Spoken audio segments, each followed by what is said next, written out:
बना देलही। MK Music Project।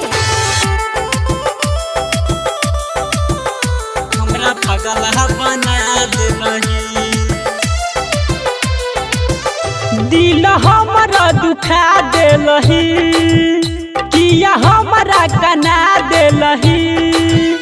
दिल हमरा दुखा देलही, किया हमरा कना देलही। जोगल जोगे सनम तू त देलही जखम हमरा पगला बना देलही।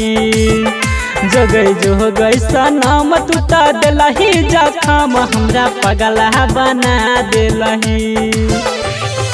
Recording by SR Studio, Ludhiana। हमरा पगला बना देलही। हमरा पगला बना देलही।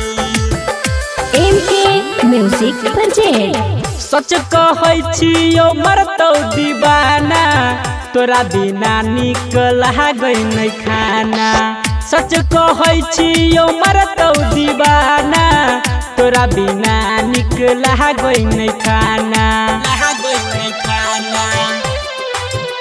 रोग ऐसन लगा देलही, प्यार करे के सिखा देलही। जोगे जोगे सनम तू त देलही जखम हमरा पगला बना देलही। जोगे जोगे सनम तू त देलही जखम हमरा पगला बना देलही। MK Music Project। हमरा पगला बना देलही।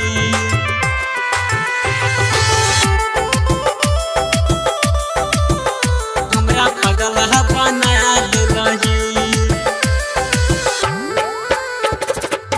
तू त चल गेली भके आजाद गे, तोहर दीवाना यहाँ होतो बर्बाद गे।